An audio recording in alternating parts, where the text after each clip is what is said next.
What's up everybody and welcome to another edition of AGR's Pop Culture Reviews, and I hope you had a great Thanksgiving. Hopefully all the starch and carbohydrates, particularly the tryptophan, didn't completely knock you out.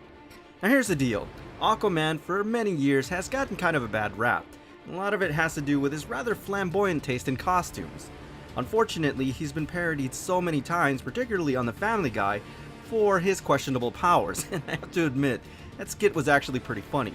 But thanks to the New 52, he's really been re-envisioned, and it turns out he's a total badass. And you have to kind of give it to him, he is the king of Atlantis. Now, I have to admit, growing up, Aquaman certainly wasn't one of my favorites, but since he's been re-envisioned, and especially now that we see him on the big screen, Jason Momoa was a perfect choice for Aquaman, I'm starting to turn around now. And you know what? The new Aquaman movie is looking pretty badass. Thank God for all the PR, relatively speaking, because Aquaman is actually becoming a fan favorite. So today we're going to be reviewing Diamond Select Toys' version of Aquaman, part of the DC Comics Gallery statue line. Let's take a closer look at the new Monarch of the Ocean. Now I have to admit, when I first got this, my expectations were pretty low for this piece. And then of course I took it out of the box and I was immediately blown away. This thing is gorgeous, and what a pleasant surprise. Now of course this version of Arthur Curry is inspired by the New 52, and I have to say this head sculpt is beautiful. I absolutely love the skin tones here, the details in the brow look very menacing, but more importantly they got the hair sculpt just right. It looks wet and it still looks very stylized, and they also got the color palette right. The hair is just the right shade of gold. This is a really great job. Now this remarkable attention to detail also extends to the upper torso and midsection of this piece, and unfortunately the lighting is not doing it justice. Now the color here is not orange, so don't worry about that guys. It's actually a mix between this copper bronze, which looks really awesome in person. Not to mention, look at how the chainmail looks.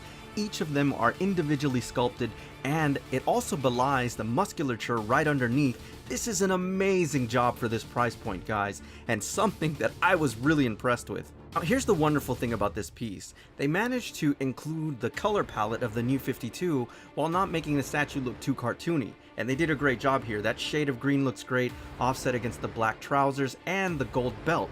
Now here's the really cool thing about this. Look at the musculature there. I mean, it is remarkable. In terms of anatomically correct proportions, it looks really freaking cool, guys. They did an amazing job on this. And of course, all this is simply complemented by the incredible looking stance.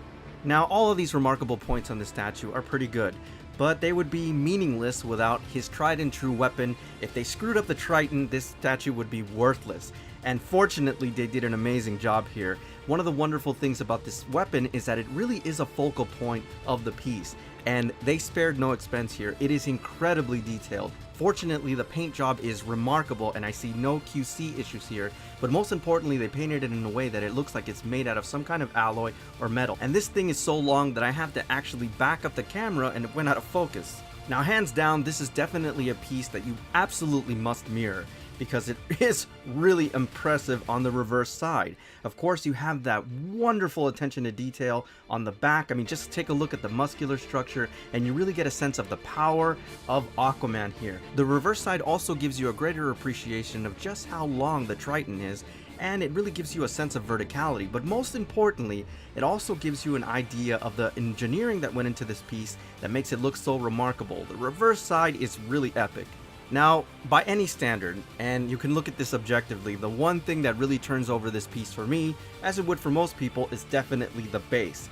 Just look at how beautiful it is. I mean, it is one of those designs that is truly remarkable. The detail in the water, just look at all the intricacies in the waves, and the fact that at some points the waters get more translucent as you go higher on the statue. It's just one of those things that makes this thing so beautiful. I also love the sense of diamondism. It gives you a sense of real forward motion, like he's leaping out of the water. It's just awesome. Now this one is a real surprise for me because I didn't think I was going to love this piece so much, but it goes beyond that. Given the price point, the detail, the sense of verticality, the overall height of this piece, and just how masterfully it was done, it has easily, live on the show, earned my holy grail seal of approval. This thing is freaking awesome, especially if you're an Aquaman fan. You gotta own this one. Now before I go, I just want to thank the folks over at Big Bad Toy Store for sending this wonderful piece over for review, and if you're interested in this and other collectibles, please visit www.bigbadtoystore.com. Alright everybody, so that's my official review on Diamond Select Toys' version of Aquaman, part of the DC Comics Gallery statues.